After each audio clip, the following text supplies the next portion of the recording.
more on this, we're being joined by Dr. Hamid Raza Ghulamzadeh, who's joining us live from Tehran. He's the Deputy for International Affairs at Tehran Municipality and the Secretary General of the Asian Mayors Forum.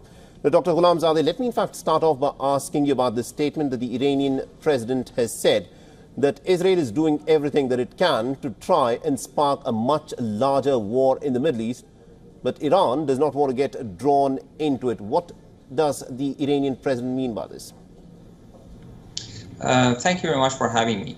The point is that for almost a year, the Israelis could not stand against a group named Hamas in Gaza, which has been the largest prison in the world and which has been under most brutal sanctions and blockade for many decades.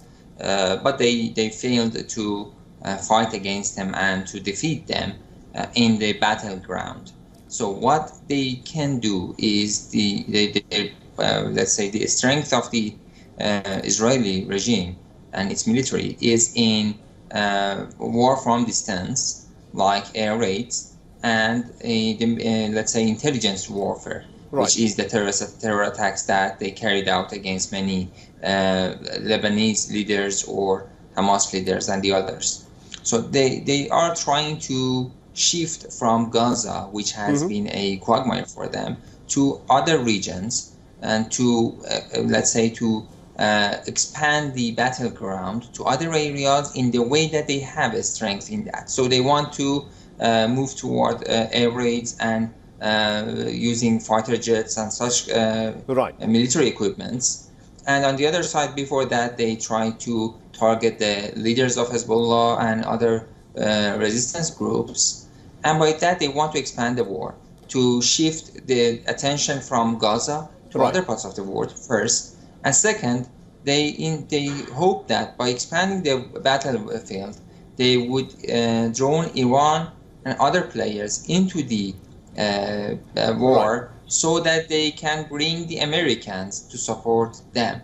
Right now, the Americans are reluctant in stepping into the ground in the Middle East. On the face of it, Dr. Ghulamzadeh, on the face of it, the Americans can claim that they are reluctant to get involved in the war, but the fact is the Americans are sending more of their troops to help Israel out in the escalation that has been witnessed.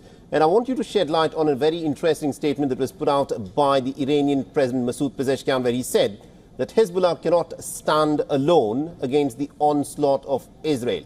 Now, this in the last 72, 48 hours, where the very essence of this war has now changed. These are not just some strategic and specific strikes that Israel has carried out. This is whole-scale bombing in southern Lebanon, where 1,600 targets reportedly have been hit. So do you think at this moment, what is the opinion within the Iranian leadership at this moment for assisting Hezbollah? Is there some kind of an appetite to get involved into this war? No, it's not the nightmare right now. It's not the end of the war and end of the world.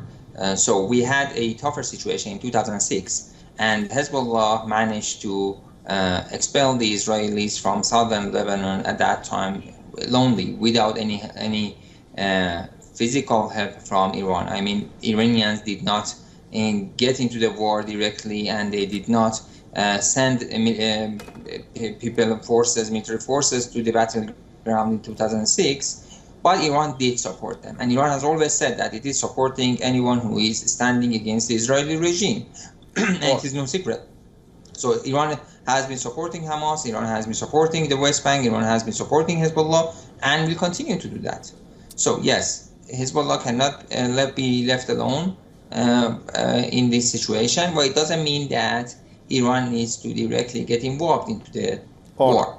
If necessary, Iran can do that, as it was done a few months ago when they actually attacked the Iranian consulate section in Damascus, and Iran retaliated that. There is no problem for that. What we are seeing from the Americans in the region is just a show of power, because they know that they don't have power. If they had power, they could have handled the 20 years of war in Afghanistan and Iraq, and they did not need to leave the situation with that terrible conditions that they had. So they are just showing a gesture of power, which is not a real power, actually. If there is a full-fledged war, there would be huge targets that Iranian missiles or even missiles from Hezbollah or Yemen can easily target them.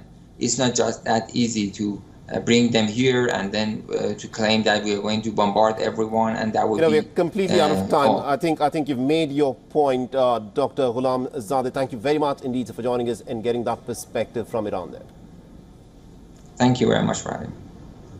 For all the latest news, download the WION app and subscribe to our YouTube channel.